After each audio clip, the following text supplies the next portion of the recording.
કચેરી વલસાડ અને શ્રીમદ રાજચંદ્ર મિશનના સૌજન્યથી કે જ્યાં પ્રકાશ ફેલાવીને આપણે શિક્ષણને ફેલાવવાનું કામ કરી રહ્યા છીએ. પરીક્ષામાં પોતાનું સારામાં સારું પ્રદર્શન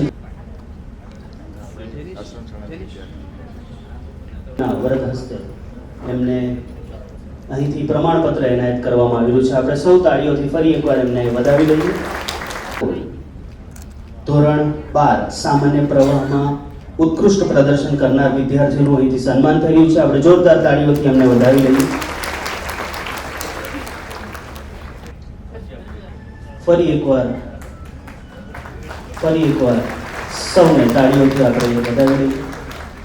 ધોરણ 10 ધોરણ 12 સામાન્ય પ્રવાહ અને ધોરણ 12 વિજ્ઞાન પ્રવાહમાં 100% પરિણામ મેળવનાર શાળા. આપણે સૌ જોરદાર તાળીઓ થકી એના સહભાગી બનીએ.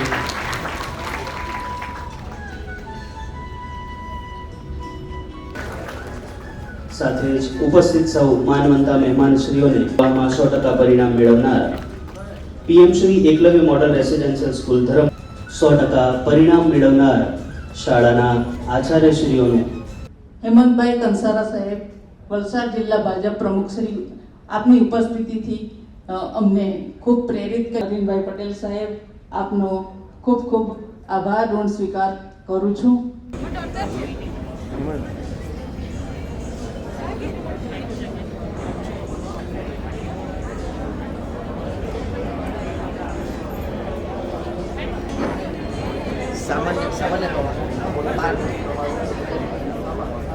જીજી સાર્વજનિક હાઈસ્કૂલ કતાલવાડા.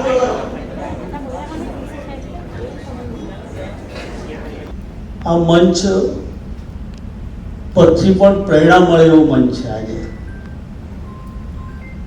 આ મંચ પર તમે નજર નાખો તો કોઈક ના કોઈક રીતે સૃષ્ટિઓ બન્યા છે, અનુભવના આધારે બન્યા હશે, મહેનતના આધારે બન્યા હશે, ડિગ્રીના આધારે બન્યા હશે. આ બધી રીતે મંચ શોધતું છે. આજે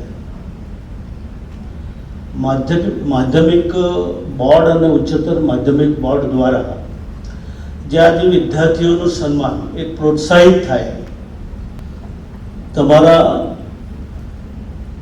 વિચારો. મેં અત્યારે થોડા દિવસ પહેલાં હું પણ શિક્ષણ સાથે ખૂબ જોડાયેલો છું. હા બેન આપણી દીઓ જાણે છે, શિક્ષણ અધિકારી. મારી સ્કૂલમાં પણ આજે 1000થી વધારે સ્ટુડન્ટ છે. આ ગેપ કલેક્ટરશ્રી, મેં આ વખતે મિનિસ્ટર બન્યા પછી જ્યારે પોસ્ટ મેટ્રિક માટે અને બધા વિદ્યાર્થીઓની સ્કોલરશીપ મારો વિભાગ જ્યારે 801 કરોડ રૂપિયા ચૂકવે છે. કેટલા? 801 કરોડ રૂપિયા ફક્ત ટ્રાઇબલ લોકો. બહુ મોટું બજેટ છે. કોઈના મગજમાં એમ હશે કે દીકરી આટલું સારું ભણી જાય છે, પણ જ્યારે નરેન્દ્રભાઈના 12 વર્ષ પૂર્ણ થાય છે, એનો ઉજવણી ખૂબ ભવ્ય રીતે આખા દેશમાં ચાલી રહી છે. એ વ્યક્તિને હું તમારા વતી નમન કરું છું. જો આ વ્યવસ્થા નહીં કરી ગયા હોત તો દીકરીઓ આટલું ઉચ્ચ શિક્ષણ ક્યારે નહીં મેળવી શકે.